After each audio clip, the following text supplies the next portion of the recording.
often do you think about, like, what happens after you die? Wow. Just throwing that one at me before we do the show. Yeah. No, that's the intro now. That's the intro to our show Yep. now? Oh, okay. I thought we were having Megan and Maria chat time, but I guess that is what our show is anyway. Yep, it really is. How often do I think about it? Yeah. I would say maybe like twice a year. Really? Wow. Maybe like 5 times a year. Wow. It's not a lot because I come to the conclusion that it's nothing. Yeah. And then I'm just like, okay, that's depressing. Moving Wow. on. All right. Fair Why enough. were you thinking about that? I think about it like every time I get on an airplane. I think about when I get on an airplane and I'm like, oh, we're all going to die. I'm like, ooh, I hope I have last minute cell phone coverage. Oh, that's sad. I think that too, though. Yeah, because like that's like legitimately what I'm going to do. Is like call somebody. Yeah. Who do you call? Your mom? Wow. All right. Put my foot in that one. Getting real. Yeah. Getting real here. Would you make out with the person sitting next to you? No. They're hot. You're going down. Yeah. It's the last moment on earth. Have I already placed my phone call? Sure. Yes, as long as they wanted to. Okay. Hey everybody, welcome to Magic the Amateur. Would you? No. I would give them a hug though. They're hot and they want to make out. Your answer is no? It really depends on where I'm at in my life. Am I single? I don't know. Then the answer is pretty different. Okay, fair enough. Look, I'm fidelitous even when I'm about to die. That's impressive. What a catch. What a catch. Hey, we're a podcast about magic, which is generally a cheerful game, but sometimes gets dark too. You know, Magic asks a lot of deep questions. It really does. And we're here to discuss them with you. It raises a lot of zombies, kills a lot of parents. Yeah, it does. It really does. Except only one. Oh, man, it's sad. That Still card is sad. That card is sad. That card is still sad. Pia. She just looks like, you know, she's obviously like a strong woman. She is. But it's still sad. Like, she lost her life partner. Yeah. And a thopter. That's like, yeah, it's sad her husband's dead, but man, she and lost a a sweet thopter too. Oh, crap. You're right. Something we're going to talk about on the show is GP Louisville, which was team sealed, and I want to point out they're not into those thopters really though, because they sacrifice them all the time. Yeah, that's true. They were all about sacrificing the thopters. Somebody brought up that Pia should be a 1/1 because her and her husband were a 2/2. Or I'd like to think that Pia was a 2/2 the whole time and poor Kieran was just an a 0/0. I mean, in that case, that's why he's dead. Went to the graveyard. State-based effects. Yeah, so Kaladesh, we're talking about Kaladesh cards, Yep. by the way. We are. If you didn't know, we're talking about Pia Nalar, Chandra's mom. Who has her own card. Her own card in the change set. from, obviously, Pia and Kieran Nalar, which was in Magic Origins. Yes. Pretty sad. Pretty If sad. you look at it, it's dark. But what we're going to talk about today is not only GP Louisville and Team That's right, Sealed. which is where we were and what we did. We were there. It was fun. And we're going to talk about Kaladesh cards. There's a whole bunch of new ones that have been previewed. Yep, they're pretty Some cool. really cool, including some really gold cards. Yeah, they are. And I don't just mean they have 2 colors of mana, color. 2 colors of mana in their casting cost. Color. I mean, they're actually golden. That's right. I thought that you meant that they were rare. Oh, But that they too. are also that. Yeah. They are. Super Yes. double mythic rare. For those of you who have never listened to our show before, welcome. This is about how it goes. This is a show about Magic the Gathering, which is for people new to the game, returning to the game, or who like to, look on the bright side. Yeah. Or who Contrary really just to what you might think right now. Every once in a while, like to take Magic a little lightheartedly. Yeah. And we do have some chats at the beginning of our show. I'm Megan. I'm Maria. And then we talk about Magic. Here we go. Well, we got one more announcement to make. That's right. We do have one more announcement, and it's exciting. It is an exciting one, you guys. So we've been doing this podcast for 4 years. Yes, we have. In October, it'll be 4 Yes. years, which blows my mind when I think about it. It's crazy. And we are ever so thankful to everybody who chooses to support us on Yes. patreon.com/MTAcast. Everybody who's a new member of our family this month, we welcome you with open arms. You're really cool and awesome. Open hearts. And we thank you because seriously, without you, we would not be able to do what we do. No. It takes an immense amount of time and energy. It takes a village to raise a podcast. That's so true. It really is. And it only grows. It only keeps taking more time and energy as the show Yes. gets bigger, which is wonderful. But Yes. that's why we need your support. However, we do have fantastic news in that we have the very first sponsor for our show. Yes, that's right, everybody. We are so excited. Yes. And so proud. Yeah. To now be sponsored by none other than Card Kingdom themselves. Card Kingdom! Card Kingdom, which has baller stores in Seattle, which we have been to. We have played many a game at. I love those stores. Not just Magic. We have played a host of games. A lot of games. They've got games there. You can just play them. They have games that you can play. They have amazing games that you can purchase. My copy of Ultimate Werewolf comes from the one in Seattle. Yeah, I left my version of Codenames at Mock's boarding house. That's not how stores work. Well, it was an accident, but if Yes. you go there and play it, chances are it's my copy of Codenames.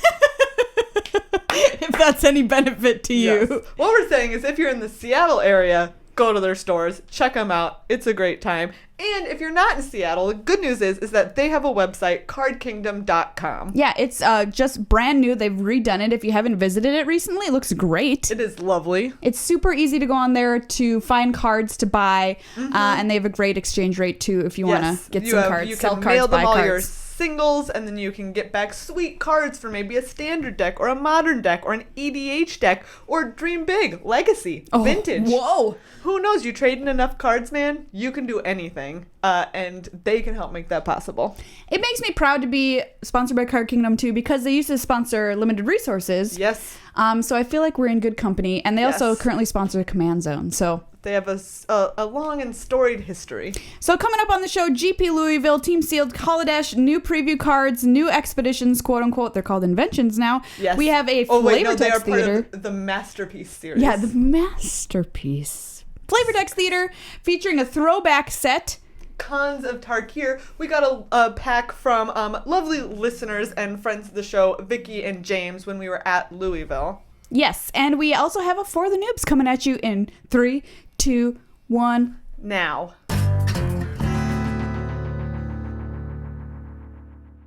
For the Noobs! Hey everybody, we thought that with the introduction of some sweet draft leagues on Magic Online, that we would talk about like what different sizes of draft pods can do to affect a draft, and what it means to have cross-pod pairings and how that can affect a draft. Yeah, if you haven't heard the news, Magic Online recently instituted draft pods, which means Draft leagues. Draft leagues, which means you can go on, you can draft, and then you can just sit there. You could sit there for a day. Yeah, or you 2 don't have to days. play yet. You don't need to play You can immediately. wait. Or if you're like me, you can play them all right in a row. Yeah, you don't have to wait for other people to finish their matches. Boom, boom, boom, boom, boom. It's amazing. As soon as you finish a round, you can just hop back in the queue and then like immediately grab another draft. So cool. It took me about an hour and a half today to complete a draft and 3 rounds. That's amazing because normally a regular draft takes about 2 2 to 3 hours. 2 to 3 hours, kind of depending on how slow the format is or how slow the other decks in the group Yeah. are. Because, you know, sometimes you end up waiting for another pairing that takes the whole 50 minutes. Right.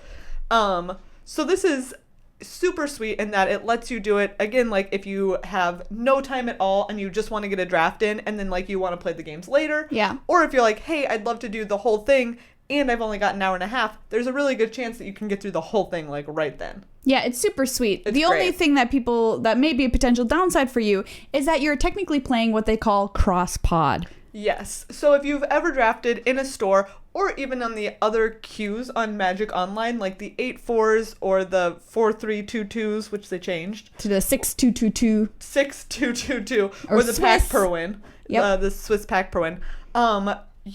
So in those, you're always playing the same 8 people that you sat down and drafted with.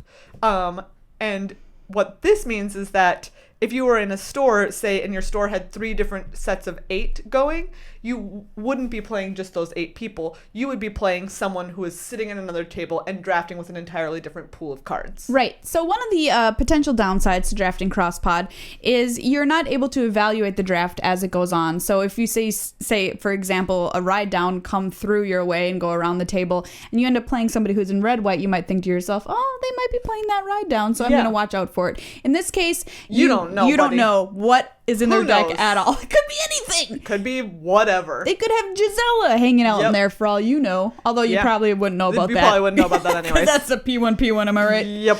But that's in my opinion, for the convenience of having a league that you can just sit down and play really fast or whenever you want on your own schedule, a small downside. Yeah. Well, one of the other concerns is also that different pods can have different general power levels of the cards that were open. It's the same thing in like a sealed pool when you're opening however many freaking boosters, 6. Yes. There we go. 6, or in like team when you're opening 12, right? There's very different power levels of different pools. And the same is true for an 8-person draft pod. Sometimes the power level of what's open is extremely high. You have a lot of quality boosters that had lots of cards that are high picks. Sure. Whereas in other pods, you can have the same effect on a larger scale where it's like, it's not, people are kind of working maybe a little bit more synergistically, or they're kind of, they're filling in cards where they need to because the general quality level of the card opened was not quite as high. Sure. So the idea sometimes in cross-pod pairings is like, well, if you are one of the people, maybe you drafted great, but you were in a pod where the overall power level of the cards was a little bit lower, and then you play someone who might not even have like drafted as well, or maybe they did draft well, but their like the power level of those cards was a lot higher.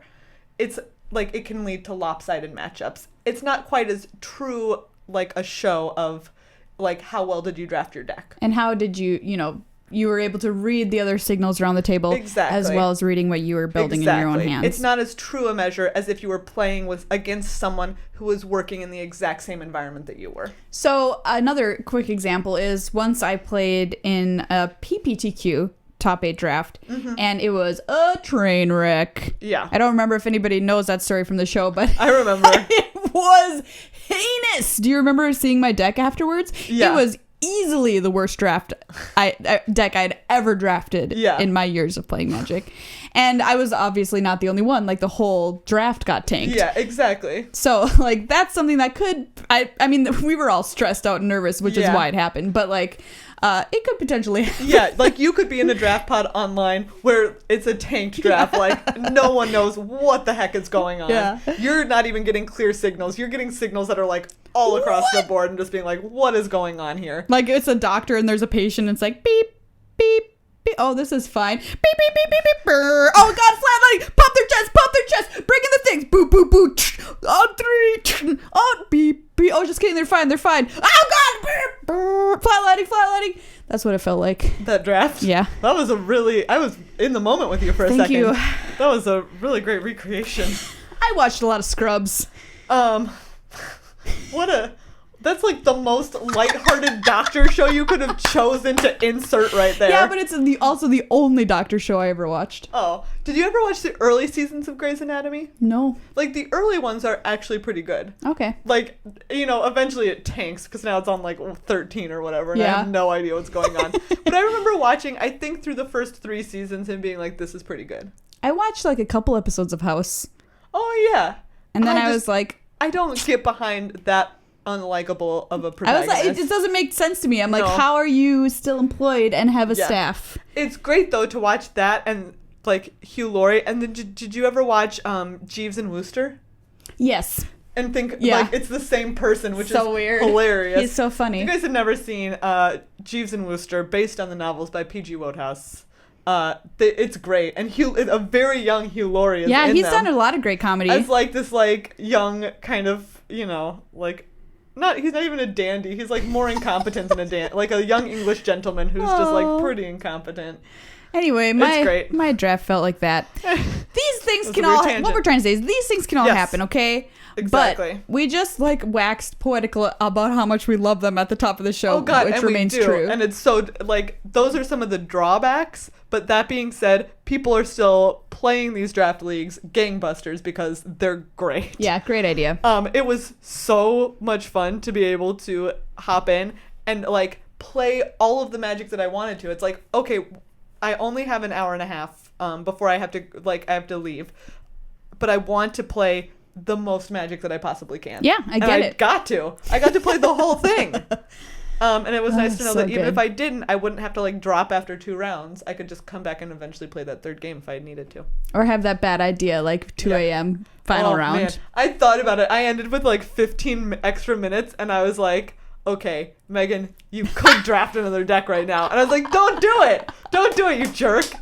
I didn't, but I thought hard about it. So let's talk about sizes of draft pods and what they can do to sort of affect your draft. So eight man is the general size that you want in a draft. Exactly. That's like a pure perfect form of draft. That's It like is you the went average. in the cave, you got the perfect diamond out of there. You know what I mean? Diamonds don't come from caves. Where are they? Mines. Which are just like deep caves, I guess. It's like a man-made cave. Yeah. But farther underground? Sure. More like squarer edges? Haven't you ever been to Diamond Cave? No. Oh. Should I go? You should probably go. Pretty good. It's really nice in there. Just don't touch anything. Anyways. It'll cut you. But then you'll also see people play 6-person, which ends up being a team draft, and 10-person, which... Well, any of them can be team drafts. That's true. Which is nice. That's true. 6 And is there's just what different I think kinds of team it. drafts. Oh boy, there's so many kinds of draft you can do. Okay, so 10 is pretty common. I see it at stores like when Exactly. they 6 need to also seat. happens at 6 stores. happens, and 8. Those are the most common. Those are the ones that you'll see at stores in general. 6, it's generally considered like your decks will probably be a little bit weaker. Again, because you're just not opening as many boosters. So you don't have as many options to make up those last few cards in your deck. Right. You're just not going to maybe see as many quality commons or quality uncommons that make, truly outstanding draft decks. And 10-person pods, it can be like so difficult to read signals. It's pretty tough because by the time those cards come back around to you, by the time you see a booster come back around, like you're seeing the dregs. Yeah. There's no way.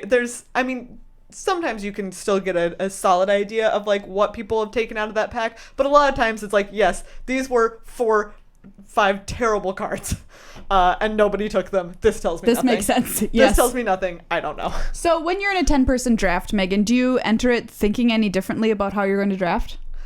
I would say 10-person, I do generally. On the other hand, I feel like you have to be paying a lot of attention right off the bat. Yes. I think in a lot, like 8-person draft pods, sometimes you can get away with being a little wishy-washy at the beginning. Like, maybe I'll take this rare. Like you speculate on rare. a card or two, and you kind of wait to see how the signals are going. In 10-person, I feel like you have to be on top of it from like the first minute. Yeah, because I agree. Again, you're only going to see like one pack per person that's going to give you a clear idea. That's why of what's going 10-person on. can be pretty tough because you need to read those signals coming in from your right pretty fast. Like, you need to be right on top of that. And let's just sure hope that those people don't change their minds. Oh God, then you're just in trouble. Yeah, then you're in trouble. But that being said, also a lot of boosters are being opened at a 10-person pod, so you can sometimes end up with like pretty powerful cards. So. And when you're playing a 6-person pod, I would say that sometimes you've got to rely more on synergy than the overall just like big bombs that you might be able to pick up randomly in an 8 or a 10. Yeah, absolutely. Oh, we did mention, so there's different like team drafts. I think one of my favorite things that we've started playing a lot when we've been playing casually with friends is the random teams after drafting. Yes. Because then you don't get into all of like the, like the different strategies of team drafting, of, like the signal, like not passing bombs to the other team and, hate drafting more or having a specific strategy that you're pushing hard that synergizes with another person's. You can just be like, hey, I get to have a team. We get to talk about stuff. We're all, fighting to beat the other team. But you just pick them randomly afterwards. Yeah, so team drafts you won't ever find in competitive setting unless there is a team sealed tournament, like at GP Louisville where we were. And we've talked about it before on the show, what some strategies are for good team drafting, which is like, once again, the pure type of team drafting, which involves a lot of hate drafting, a lot of trying to screw over your neighbor by passing them a bond and cutting them off, and lots of underhanded strategies like that, but which isn't necessarily so much fun when you just want to get together with your friends and play a casual game. So what Megan and I will do is we'll pass out like mountains and plains randomly to the 6 people, and then the team mountain, team plains after the draft is done, so you don't know who your team is going in. Yeah. Makes everything a lot easier and a lot nicer. Exactly. Like, you're not nearly as incentivized to like hate a card away from someone because they might be your teammate. Yes. And you might have taken away a card that would have made their deck a lot better. You know what we haven't even talked about in a long time? What? Hate drafting. Oh, yeah. Let this be your monthly/yearly reminder that hate drafting isn't a super great thing, and you Limited probably upside. shouldn't do it. Very limited upside. Anyway. I mean, every once in a while, sometimes you open a Gisela and you're like, I can't beat this card. Maybe you just want it because you're going to trade it for something. Or I was going to say, maybe you're just going to try and play it. Yeah, probably just going to try and play it. now. Yeah. If you Depending on where I was in the draft, I would do that. I would probably, and like Gisela, I love her so much, I'd probably try and play her. Depending. But yeah, if you want to hear more about hate drafting and why it's not necessarily a good idea, go back into our archives, magictheamateuring.com, search hate drafting or something. We have episodes about it where I'm like a little baby Maria, like, why is it bad? And then I get told why. But take our word for it, okay? We've been doing this show for 4 years. We're like old grizzled veterans. I've got a wooden leg and an eye patch. That just makes me sound like a pirate. That's a pirate. You described a pirate? A pirate is an old grizzled veteran. Unless they're like, I'm day one, I'm a pirate, and I'm going to have all my limbs by the end of the week. And the other pirates are like, ha ha ha, new kid. How quickly do you think pirates lose legs? I mean, pretty fast. They don't all have peg legs. If it's not from a cannon, it's from scurvy. No, that's not how scurvy works. You don't just lose legs. Tell me, what are the symptoms of scurvy? Do you not know about it? Oh, it's super gross. Is it diarrhea? No, it's all of your old scar tissue. Oh. Like, goes, like, like, basically all of your old wounds open up. No. Yes. What if I don't have any? What do you mean my old wounds? Like, do you mean like the scar from 4th grade? Scar tissue, yes. What? Yes. Anytime I've ever had a cut, it comes back. I mean, like, there's more nuance to it than that, but that is the gist of scurvy. That's so terrifying. Isn't it? That's why you really don't want it. I'm going to go eat an orange. You should. We're not a medical podcast. I do know that... I can't believe that we have to end up... we literally end up saying that, like, every episode. I know. It's true. We have doctors and nurses who listen to us. Apparently one of us should be a doctor cringe. because... Once I thought about becoming a gynecologist. Yeah. It's a lot of school. Yeah. Yeah. My dad just wanted me to be a doctor too bad for me to ever be one. You rebelled. I did. And you're like, I'm going to be a podcaster, Dad. Did I ever tell you that he made me like go watch a surgery when I was in college? Yuck. Yeah. I stood there for like 3 hours. What kind of surgery? I don't even remember. A pirate getting their leg removed? Yep, that was exactly it. Nailed it. Why did they have to get it removed? Scurvy. It was an old leg wound. It was an old leg wound. Their leg just fell off. Yeah. I'm going to look up scurvy after this. Yeah. GP Louisville. That's right, everybody. This past weekend, we made our way to the Bluegrass State, where we played some Magic and talked about horses. I should have brought my banjo, but I didn't think that far ahead. Also, that would be yet another bag to pack. That's so true. So many bags. These airplanes, they charge you nowadays. You know they really do. So GP Louisville was team sealed.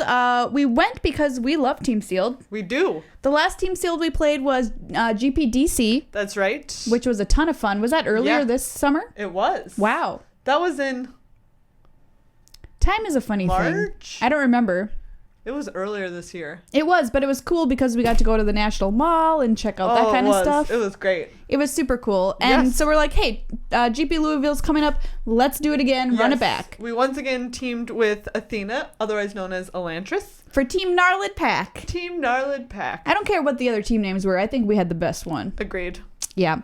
And yeah, we opened some packs and made some decks. Yeah. I would say that our pool, thinking about it more, our pool is decidedly worse than it was in DC. You think so? I think that we were pretty optimistic with what was actually like a very low medium pool.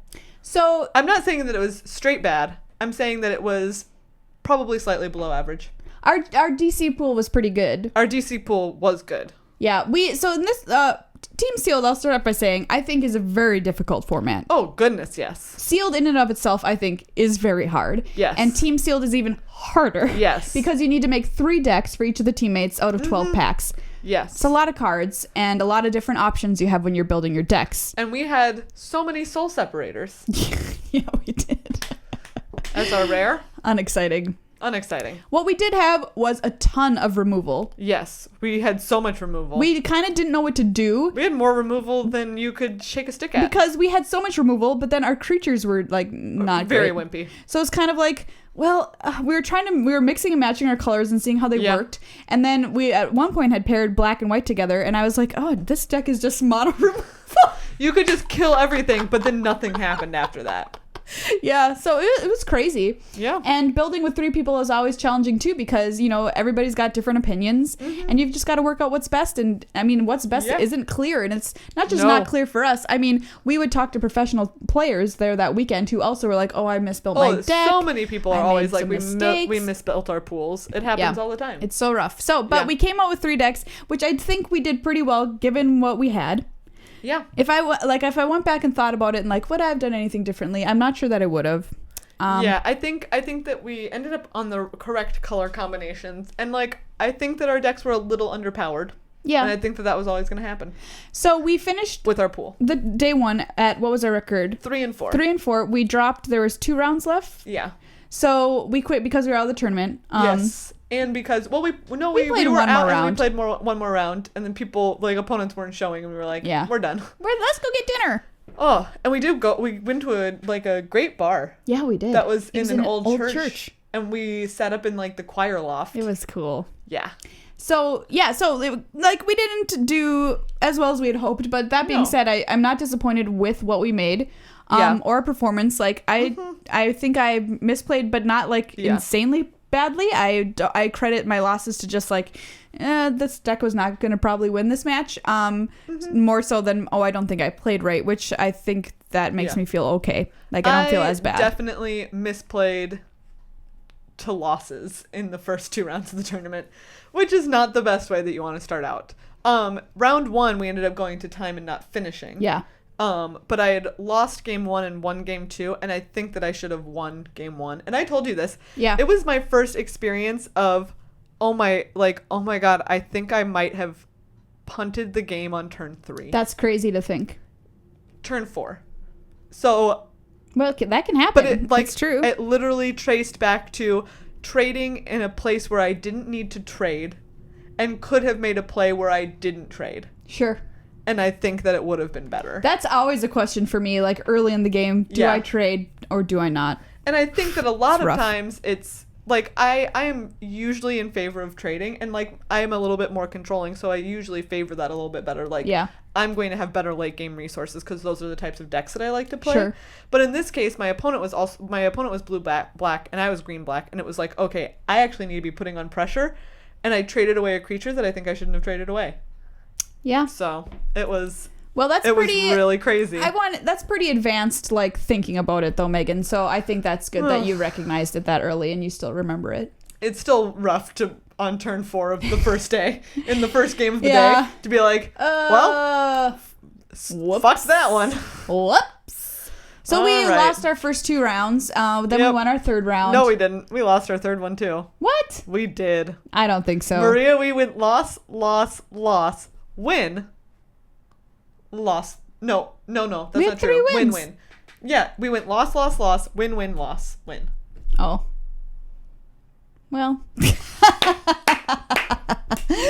Oh, not a great start. Yep.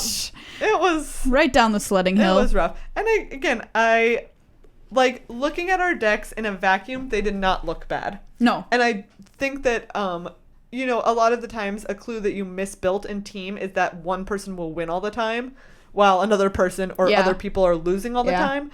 And in our instance, like it was just that like our wins never aligned. That's correct. It's like we all won games throughout the day and we all won matches throughout the day. But we all lost matches.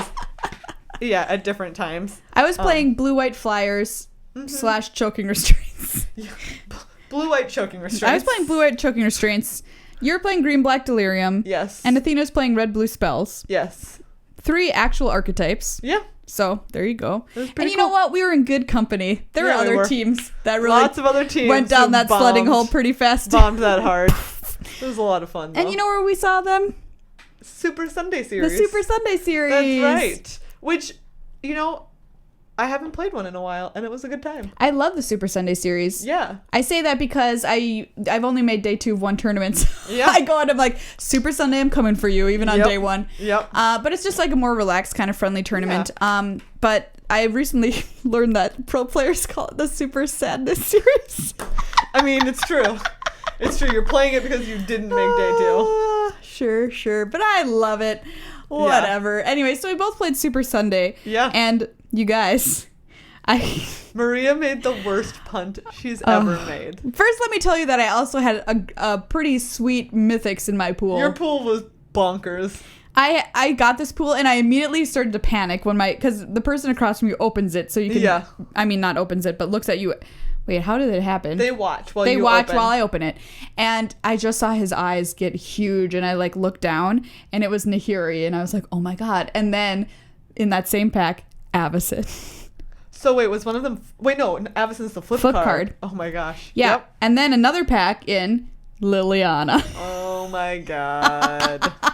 I'm just like, oh, what? Mm-hmm. So I felt nervous because I'm like, Maria, don't you dare squander this pool that you've been given by the magic gods. Do you hear me? And I'm like, oh God, you're going to squander it.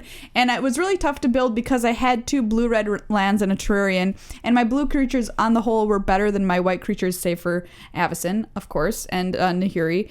So I was like, oh, should I just be splashing white and not play Avacyn? Then I was like, God, no, I gotta play Avacyn. She's just gonna win me games out of nowhere. Yeah, she is. So I just built red-white, but I still kind of am a little haunted by that decision. If I shouldn't have gone for it for a higher overall power level deck and then splashed for some craziness. But I think I probably would have ended up losing to my mana at the same amount as I lost to myself for the worst punts of all time. Just describe it. Everybody, this is my bad beat story where I bad beat myself. So it's what ended up being the final moments of the game. I've at 1 loss. I can't lose 2 times or I'm out of contention for top 8. The first loss is my second worst punt. This is the second loss. And what happened is I had a Fiendbinder in play. I had a very kind of aggressive red-white deck. And I had enough creatures to attack for lethal if I was able to kill one of my opponent's creatures before attacking and then tap the other one down. So he had 2 things in play, 2 creatures in play. One had been tapped from attacking me the turn before or something. And I was like, okay, if I draw a kill spell, like, I win. If I'm able to kill his creatures. One was a 3/3 vampire, the other was a 4/5 dusk feaster or whatever. Flyer that's gonna kill me. 4/5 flyer. I draw my card and it's Alchemist Greeting. Yep. What you out there in Listerland don't know is that also in my deck is Reduced to Ashes, which does 5 damage. Alchemist Greeting does 4 damage. I draw it and I'm like, oh my God, I've won. Because literally doesn't matter what I kill, because my Fiendbinder will tap down the other thing, I'll swing and win. But I'm so excited by drawing this burn spell that I aim it. I'm like, Dust Feaster. I throw it on the table, I name the Dust Feaster, and he's like, okay.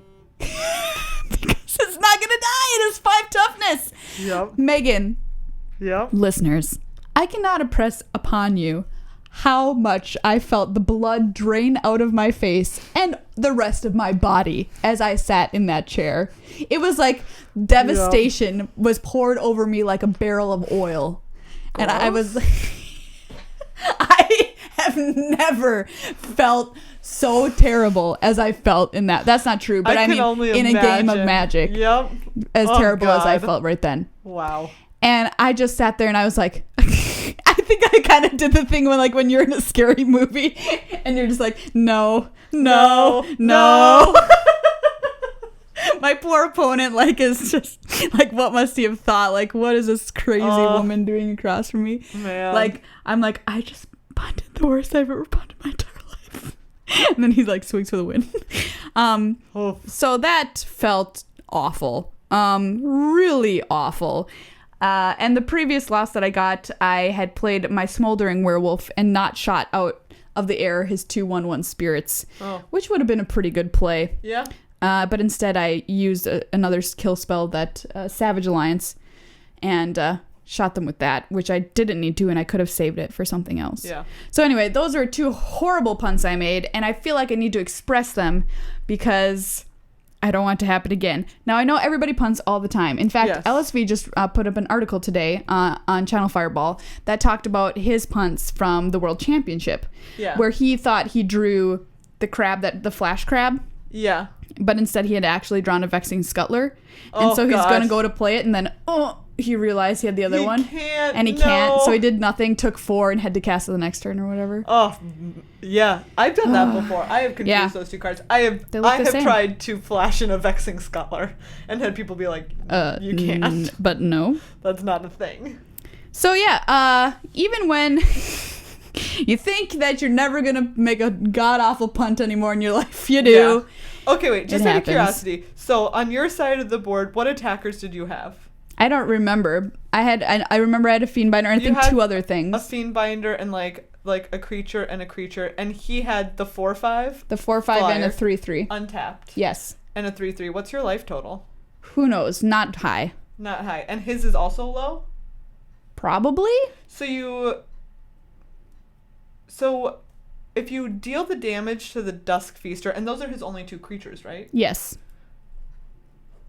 And if you attack with the Fiendbinder and tap down the 3/3, if you're dealing lethal, he now has to block with the 4/5, which has 4 points of damage on it. Why couldn't he block with the 3/3? Because you tap it with the Fiendbinder. You think? Yeah, because now that Dusk Feaster dies to any of your creatures, it'll trade with them, but unless you're at 3, if you're at 3 or lower, this doesn't work. I think I must have been, because you must have been lower than 3. Yes, I just know that I was gonna die next turn. Okay. Maybe no matter. I'll go look at my life pad because maybe you're right, but I might have very well been at 3. Anyway, yeah. So bad beats, man. It's part of Magic. Yeah. It's telling those stories. Yeah. I had a pool, what I was most happy with on Sunday is I ended up at 3-4 after starting out 3-1. Mm-hmm. I promptly just really the last 3 rounds. Yeah. But once again, I think that, of the 4 that I lost, I was like, okay, I think one of those I lost because I did not adhere enough to a game plan. I did not think about what my deck wanted to do. Because my deck, and I told you this, was only good at doing one thing. It was tempo flyers. Yeah. Because my pool, I was playing 1 rare out of my pool, which was the Voldaren Pariah, the 3/3 Madness flyer that you can sack 3 creatures and flip it, and then they have to sack 3. Pretty good. And it's a 6/5 flyer. So it's that's a good rare. But it was the only one I was playing. But I did have a bunch of flyers and then a bunch of tempo cards, a bunch of Drag Under and Gone Missing and other stuff to bounce and kill their creatures. Sure. And stuff like that. So if they stumbled at all, I was like, I'll get you. Or if your deck is clunky, I'll get you. And so one of them, I died to an aggro deck, but I died with the thing that gives -13/-13 to 2 creatures. Ruthless Disposal. And I didn't cast it because I didn't want to sack one of my creatures. And he had a pump spell. He had the Borrowed Grace. Oh. That gives +2/+0 to your team. Yes. So brutal. Exactly. I was just holding on to my cards when my deck was about you need to capitalize on everything that you can, cast this now. And that's just being aware of at all times of your deck's plan. Yeah. Another one of my losses, I think, was kind of the same thing. I didn't think far enough ahead in turns. Because I ended up dying because I had a spontaneous mutation on my opponent's Thalia. Because at the time I needed to not die. But I think I could have spontaneous mutationed another creature and then been able to later kill the Thalia and something else with the Ruthless Disposal. Because it wasn't dealing me damage, but I ended up dying because I needed to have a creature come into play untapped. Yeah. And I couldn't. I remember because we were playing our games next to each other or something, and I'm like, why is your dude tapped? And because I didn't even see Thalia over there with the spontaneous mutation on exactly. her. So that was one of those interesting things where it's like, okay, at the time she was a creature that I couldn't trade with, and that's kind of why I put it on there, but I wasn't thinking far enough ahead, like, hey, you're going to want to kill that once you get to 5 mana, because you need to be able to, like, you're defensive, you need to have things come into play untapped. You guys, limited is hard. Yeah. And then another one, like the other two, one of them, I told you this, like, it was a super aggressive, like, insanely aggressive vampires deck that I think I'm never supposed, like, I don't think I win if he doesn't stumble. Yep. And he didn't. Both games, it was just like 1-drop, 2-drop, like, you know, like another 2-drop and a 1-drop, or like a 3-drop, or like kill your stuff. It was insane. Both games. And then the last one, it's hard to say. I flooded out really badly. There's a chance, you know, I probably made mistakes. But at the end of the day, I also had like 13 lands in play.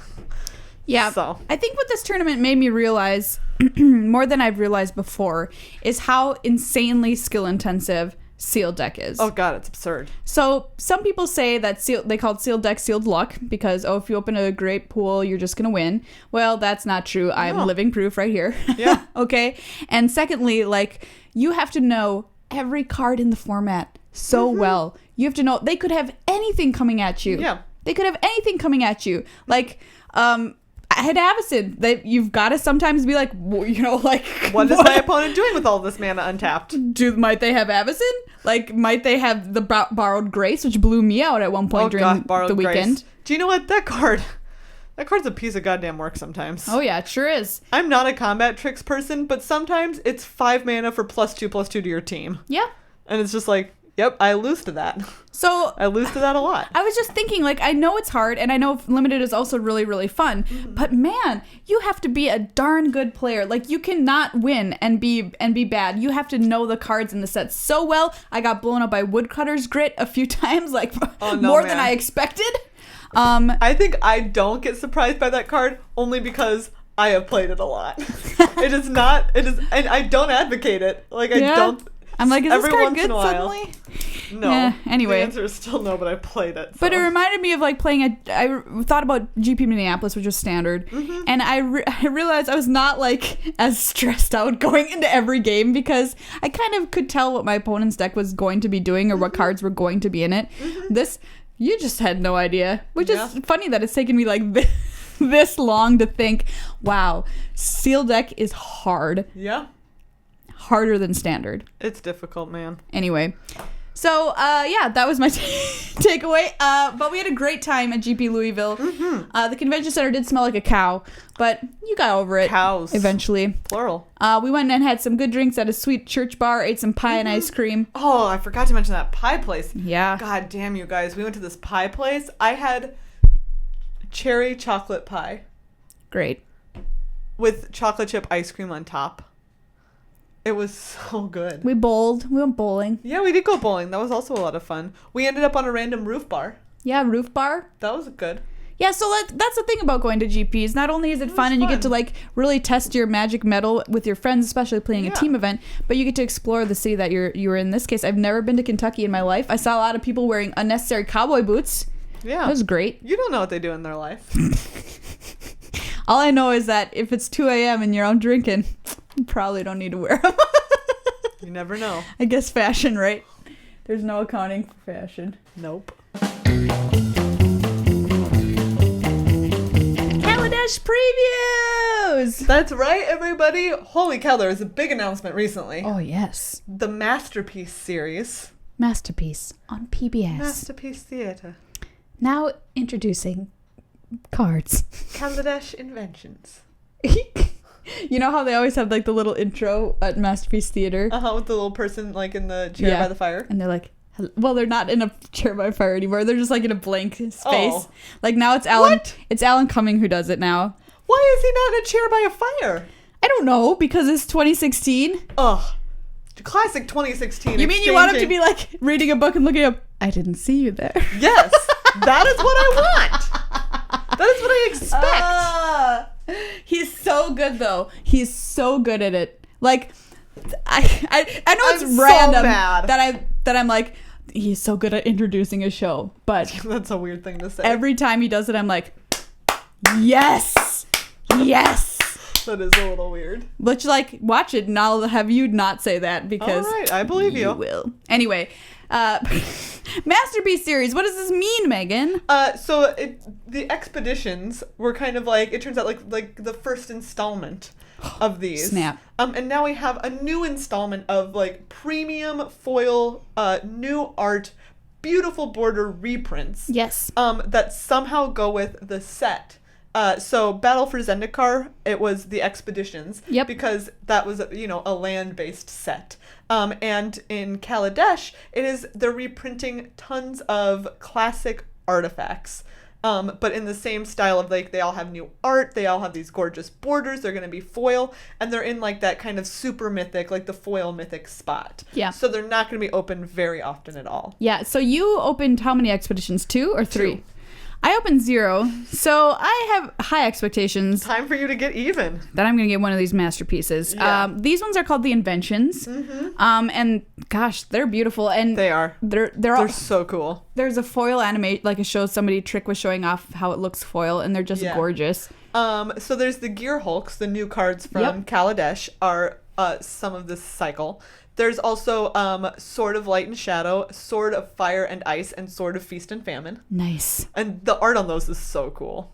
I mean, Steel Overseer, Mox Opal, Soul Ring. Lotus Petal, Yeah, Solemn Simulacrum, Scroll Rack, Mana Vault. Chrome Mox, Like, again, Hangerback Walker, all of these. Mana Crypt. Aether Vial. Oh, nice. So again, all of these crazy cards, and these ones have like this like gold border going on. They're really beautiful. They look like if a rich person was like, I'm going to make magic cards. Yes, that is what they look like. I'll dip them in gold. They do look dipped in gold. Look, I have gold leaf to this magic card. I will have my servants foil them with the gold foil process. It should be quite beautiful. They're gorgeous. It's awesome. And as some people have pointed out, one of the ideas behind these is that they do make the set people are more likely to purchase and crack it. Yeah. Which means that also sometimes it can affect the price of standard cards, which can be a little bit lower and a little bit easier for people to get into standard, because standard prices are affected by how much of a card is opened and how much of a set is opened. So if tons of Kaladesh gets opened, then that's good for standard prices. They'll be a little bit lower and people will be able to play standard a little bit more easily. It also gives more access to these cards. Sure, they're going to be expensive and everything, but there's always a chance that A, you'll open one, and B, that the general prices will go down because these reprints now exist. Yeah. So. And they're also just gorgeous. They're just gorgeous. I think it's a great idea. It's a fantastic way to add value to the set without, like, they mentioned they'd tried to do similar things by putting like these super expensive cards in different product, and then that product sold in a way that it really shouldn't have sold, like way too much or whatever. And this way you just have no idea. So, I think it's really cool. Some pros would rather that you were not able to open one of these on the Pro Tour. Like a Mox Opal. Yep. Or a Mana Vault or a Mana Crypt. Not only because there was the whole Tarmogoyf gate at GP Vegas. Yes. When somebody opened a Goyf and drafted it when other players don't think they should have, just for the cost. And then there is... But also just like if someone is playing Soul Ring in their draft deck. Like, what? Sorry, sucker. It's not fair. Well, what do you think? Do you think they should have to take him out? That's a really good question.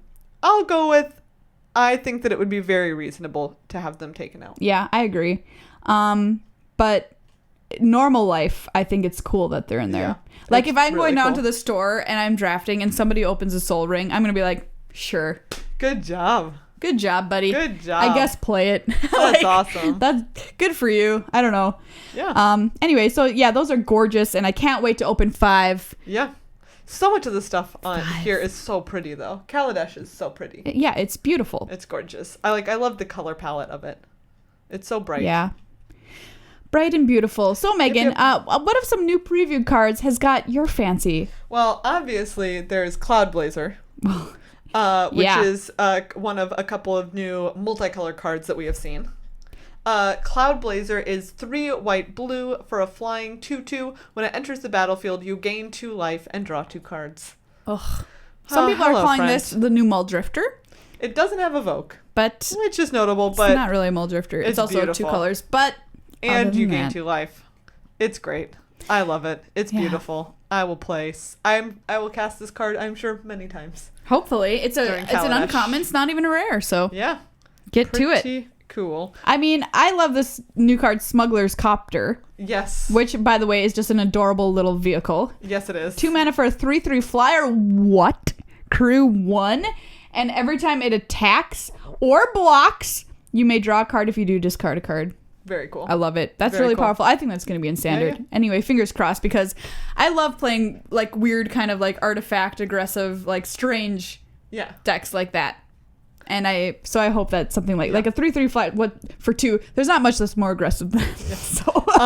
One of the other cards I like is Contraband Kingpin. This is another one of the multicolors. It's blue-black for a 1/4 lifelink. Whenever an artifact enters the battlefield under your control, scry 1. And that card's much more your style. Oh yeah, than it my is. Give me some lifelink. Give me a nice blocker. Give me some scrying. Yes, please. Let me tell you what you're not going to block. What? My copter. That's what you think. Does it have reach? No, but that can be solved. So we're talking a little bit about standard while we're looking at these cards, which is kind of a new thing for us. Yeah. Honestly, just realizing. And here's one that excited me. Yeah, you and your little aggro heart. Yes, so I played Mono White at GP Minneapolis, the greatest success I've ever had at GP. So I fall in love with it a little bit. Of course. Tool Shaper Paradigm, just 1 white. It's a Dwarf Artificer. It's just a 1/1, but at the beginning of your combat step, if you control an artifact, it gets +2/+1 until end of turn. If you control at least 3 artifacts, you also get first strike until end of turn. Pretty good. Okay, sure, I'll attack for 3 on turn 2. No big deal. They do that in Modern. Yeah. Standard is the new Modern. Oh god. There's also a new cycle which involves the energy counters. Yes. Thriving Ibex, Thriving Turtle, Thriving Rats, Thriving Grubs, and Thriving Rhino. Can I just say Thriving Grubs, Megan, is a delight. Maria cannot handle how cute the art I on can't this handle card is. Thriving Grubs. Cannot handle it. It's so good. They're thriving and they're little grubs. Gremlins were already cute and now their babies are called grubs. Sign me up. So this is a cycle of creatures that when they enter the battlefield, you get 2 energy counters, and then when they attack, you can pay 2 energy counters to put a +1/+1 counter on them. Seems pretty sick. Yeah. They're nice in that, like, you know, something like Thriving Grubs, which is a 2/1 for 2, you might just play for energy counters because you need energy counters, and you're not going to ever, you know, put a +1/+1 counter on it. I think calling something a thriving turtle is weird. Like, can you imagine a turtle thriving? Yes. Have you ever thought, that turtle is thriving right now? Yeah, it is. You have never thought that? We have a friend who owns a turtle, and I'm sure his turtle is thriving. I don't know. Like, for something to thrive, I've got to be like, you have got it great. That you're telling me that you don't think that there is any turtle out there who's got it great? I think they look grumpy. You think that all turtles are living mediocre lives? I mean, I don't know. I've never seen one that I thought that turtle has got it made in the shade. That sounds like you have a problem anthropomorphizing turtles. Not like turtles have a problem being happy. Like thriving rats. Yeah, I've seen a rat thrive. But you haven't seen a turtle thrive? No, they're just slow. They look grumpy and they're slow. I think we're seeing that you have some real ingrained prejudices against turtles. I think that's what's really going on here. In the cycle, though, Thriving Rhino is the best of the bunch. 2/3 for 3 for 2. 2/3 for 2 and a green. Yeah. those energy counters. It could be a 3-4 on turn 4. Those grubs are like kittens that get in your car when it's cold out. Oh, Yeah. those poor kittens. I know. They don't have a home. They just want to get warm. Yeah. Anyway, cutest card. Like, maybe. Who knows? Yeah. It's definitely up there, and it's. What am I trying to say? It is in the position to be knocked down. All right. But it's there's the one that you got to come after. Yeah, I don't know. There's some kind of saying for that I'm missing right now. I don't know what you're trying to say. It's got a target on it. Oh, yeah. Yeah. All right, Megan, what else excites you? I just wanted to mention when we had last talked about the Gear Hulk cycle. Yeah. Which is a set of mythics. We had not yet seen the red one, which is completely bonkers also. Yes. 4 red for a 6/6 first strike. Oh, okay. Seems fine. Fine. When Combustible Gear Hulk enters the battlefield, target opponent may have you draw 3 cards. If the player doesn't, put the top 3 cards of your library into your graveyard. Then Combustible Gear Hulk deals damage to that player equal to the total converted mana cost of those cards. So Just holy buckets. yeah, you're really gonna not want to die to this, which could You're really putting them to like a happen. tough decision. I mean, there'll be times when they just draw land like 2-drop, but still you're taking 2 and they have Like a that's 6/6 still 3 first cards. striker. Yeah, that's still 3 cards that you get to see out of your Maria. Drawing cards is so good. I know. The best thing. I'm just saying, I think I'm gonna be more gambly with this card, where I'm like, no, You think that you're gonna tell them no? put them in your graveyard, buddy. It depends on what your life total is, I guess. Yeah. Whoa. That reminds me, at the tournament this weekend, somebody started the game with Providence in their hand and showed me it, and I God. was like, kill me. And then they got to 7 mana, and I had them to 4, and I had forgotten that they still had it. It was my bad. But then they're like, Providence, and go to 26, and I was like, double kill me.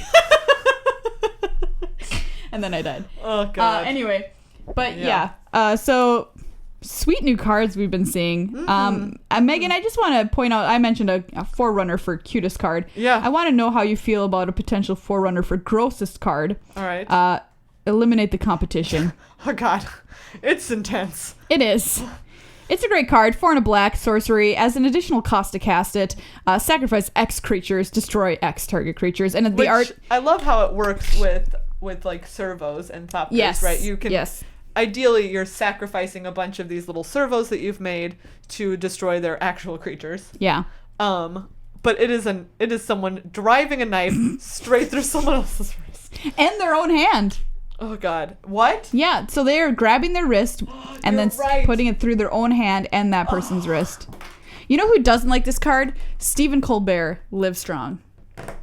What? Do you remember that from his show? No. He broke his wrist on the Colbert Report, and he started wearing a red wrist strong bracelet to make fun of Live Strong. I guess I don't do know. not remember that. And he wore that bracelet for I think every single episode, the rest of the show. Oh my god. Wrist strong. Yeah, looks painful. Oh, yep. That's bad. Anyway, That is the bad. only other card that I want to bring up, I think, is Blossoming Defense, which might show up in Modern. Speaking of Modern, 1 green for an instant. Target creature you control gets +2/+2 and gains hexproof until end of turn. Notably, people are saying, Infect is coming for that card. Oh yeah, They're big like, time. yeah, give it to me. Big time. Put it in this deck. So we'll keep our eyes peeled for more Kaladesh previews coming your way. Of course, follow us on Twitter at MtA Cast. We tweet out the most exciting ones as we see them come through. Next week we'll have Judge Rob on the show, who will give us a pre-release primer. So before we go in and do the pre-release. Yeah, you'll know what's what. Also, so last week we talked about how foxes scream kind of like people. Yes, we did. And we said that anyone who sent us an email with an audio clip of them screaming like a fox, we would send them a signed foil Filigree Familiar when the set is out. Yeah. We got a great voicemail. Megan, we got perhaps the best email that we've ever gotten in the history of the show. It is very potentially the best. There's no way for us to describe it, so let us just play it for you now. Hi, my name is Jesse Brown. I live in Temple, Texas, and this is my imitation of a fox screaming.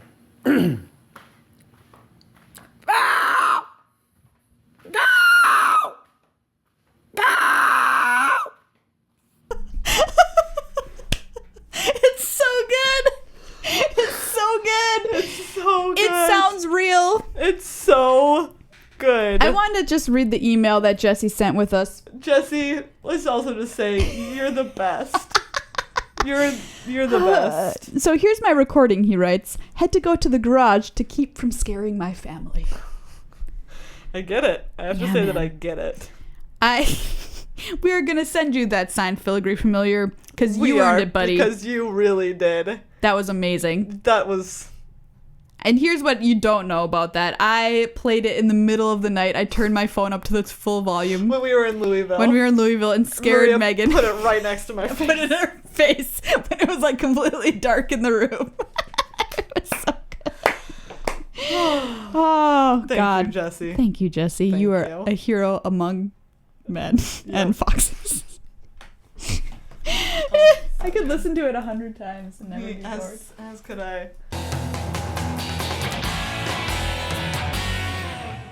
Flavor Text Theater presents Make It Spooky. We are playing with a pack of cons, which again we got from listeners and friends of the show, Vicky and James, who we saw at GP Louisville.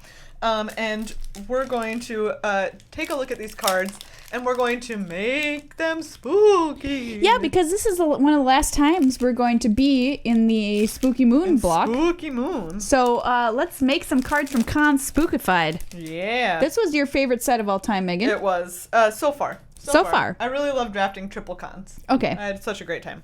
All right. Oh, man. Ready? This is going to be a blast from the past. Okay. Got it. All right. So I pulled a land. Uh-huh. It's Scoured Barons. Ooh. I'm going to change it to Scared Barons. They're so scared. How'd that get by the naming committee? Yep, Scared Barons put it in. Barons. I pulled Dutiful Return, which is already pretty spooky. Yeah, that's already spooky. I think Dread Return is already a card in the set. Nice. Isn't it a spooky moon Dread card? Return? Dread No. Return? Are you sure? I'm sure. What am I thinking of? You're thinking of some other Return from the Graveyard spookiness. Oh. I've got Smite the Monstrous. Uh-huh. I'm going to change it to Spook the Monstrous. Which what it does is instead of just like destroying target creature with power 4 or greater, it spooks it. So it goes back into their hand. Wow, that card is way worse. Yeah, it's terrible. Don't ever play Spook the Monstrous. Okay. I have Tygum's Scheming.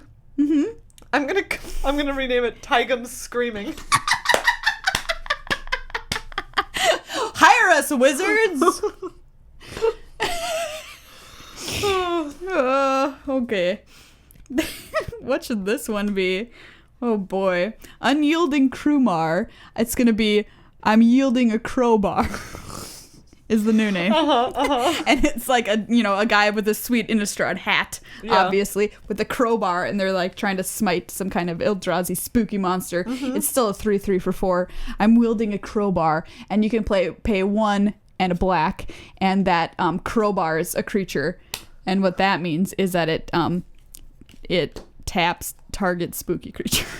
It's pretty good. Yeah. Okay, I have Scout the Borders. Which I'm going to make into Scout the Spooky Barons. No, it was Scared Barons. Okay, Scout the Scared Barons. Yeah.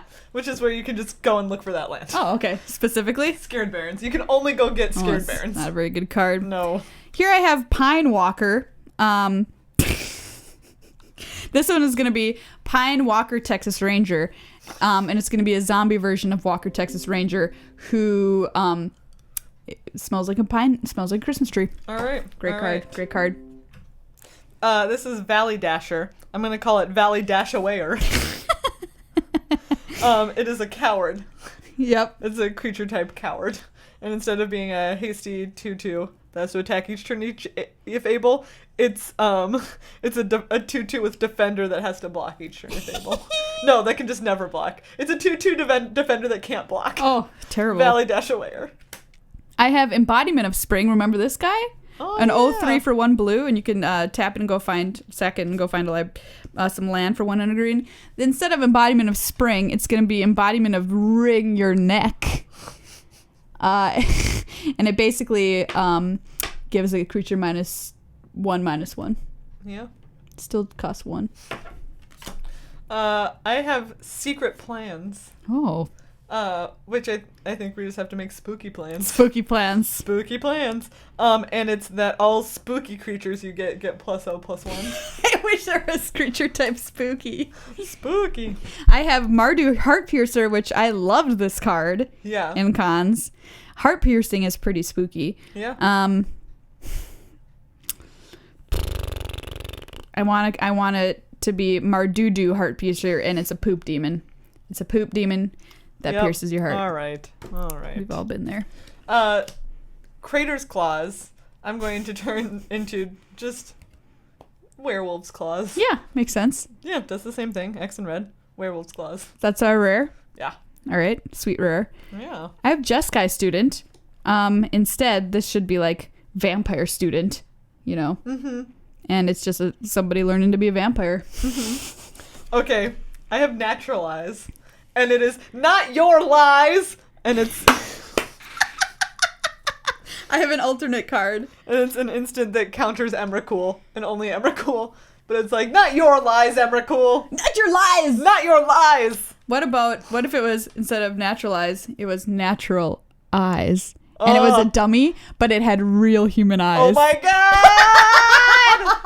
No! I've just created the creepiest thing that I have, I think, ever thought of in my life. Spooked. I'm straight spooked right Straight now. spooked. Too spooky for me. Wow, I scared my own self with that. Oh my god, like natural that dummy eyes. with the real human eyes. Like a mannequin with human eyes. Yes! Ah! Oh, it's terrifying. That's horrible. Oh my god, okay. I'm just going to record something at the top. Let's just say who won Louisville. Oh, yeah. Congratulations to the winning team from GP Louisville. Yes. It was Sam Black, Justin Cohen, and Matt Severa. Yeah, good job, guys. Nice work. I think also Justin Cohen and Matt Severa were on the team that won DC as well. See, that just is like, there you go. Holy snap. What a streak. A team sealed streak. Good at magic, man. Yeah. Good at magic. Hey everybody, thanks for hanging out with us again this week like you do every week. Unless it's your first time, then welcome. Yeah. You stayed to the end. Congratulations. Wow. You made it, buddy. Nice We've work. got a whole lot of really exciting stuff coming up. Yes. That we want to make sure you know about. We are going to be at the Kaladesh pre-release Yeah, this weekend. We'll be playing in Victoria, BC, Canada, with all of the brand new Kaladesh cards. And we'll be there with the team from Loading Ready Run. Yep. With Adam Staborski, aka Stibbs from TCG Player. Yes. And with Blake, who writes the Daily Magic Update and generally does writing and editing for Daily MTG. Yeah, pretty sweet crew. Yeah, man. We're going to take Canada down. Yeah, we are Canada. We're coming for you. We're coming for you. You might be us? nice. You might have free healthcare. But we are out to get you. We're coming for you, okay? Hear me? I already have a Canadian accent. It's not going to take too much for me to blend in like I'm sneaking in. Like a snake in the grass. You can watch that live on twitch.tv/loadingreadyrun this week on the 18th, which is Sunday. So it's going to start at 12 p.m. Pacific. Yes. On the 18th, so keep that in mind. Tune in, get in the chat it up. Mm-hmm. We'll be there playing, hopefully and doing our best. Some sweet Kaladesh action, man. Yeah, it's good because you can see all the cards play against each other before you guys go out to your own pre-release the next week. You can get a leg up on the competition. Yeah. So when I said Judge Rob was going to be here next episode, did I mean that next episode or the episode after? Man. I don't know. Stay tuned. We'll let you know. He'll be here. He will. To get you ready. Yep. But yeah, check out the pre-release. I'm super, super stoked. Everyone who's done it says it's a great time, so I'm really excited. Yes. Hopefully I won't punt as bad as I did at GP Louisville on camera. Once again, thank you to our brand new sponsor who we're so excited to have, which is Card Kingdom. Card Kingdom! Go there if you're in Seattle or check them out online, cardkingdom.com. And of course, we still need your help, patreon.com/MTAcast.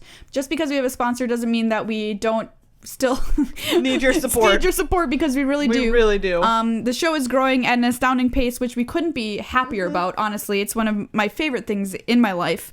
And it's possible because you guys are able to help support us. Yep. Not only that, but you can also win some sweet prizes.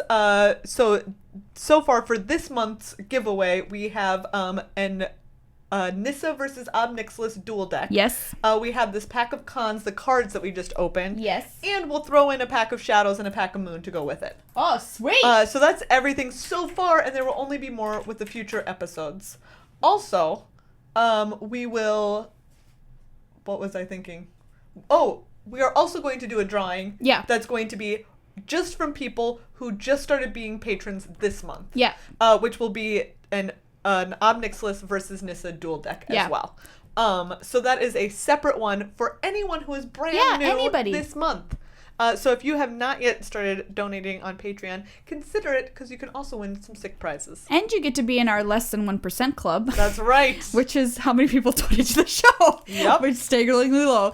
So if you guys want to check out Card Kingdom, go to cardkingdom.com/MTAcast. That way they will know that we sent you. Yes, it'll be pretty awesome. And so, yeah, that's, I think, all that we have to say, except for one final thing. Which is? I have released the interviews episode of the interviews that I did with Magic R&D and the creative team at PAX.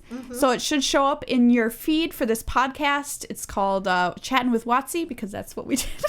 And it's really cool. We talked to a lot of people like Mark Rosewater, Mel Lee in creative, other people from R&D, Jeremy Jarvis, who used to be the art director, and Paulo Vito Tamatarosa. So check it out. Listen to it. It's a great bonus episode of more extra cool content from PAX this past week. So, yeah, check that out as well. Wow, we are doing a lot of stuff, Megan. Yeah, we are. We're going to be streaming a lot more often, That's too. That's right. We will be streaming. If you're listening to this on Tuesday, we're streaming tonight. Yeah, tonight. 7 p.m. Crafts and Drafts. Crafts and Drafts. Come join us for some drafts and some crafts. Yeah, twitch.tv/magictheamateuring. We're trying to make partner, so hopefully we can get a pretty regular schedule going. Tuesdays, potentially Thursdays. We're trying. Follow us on there, and you'll know whenever we go live. Yep. But until then, thanks for hanging out with us, you guys, for another week. I love hanging out with you and talking magic. Even though it's just me and Megan, I feel like you're here in a hug with me during the whole episode. I always feel like it's me and you, and I ghost host. Oh, yeah, ghost host. Always with us.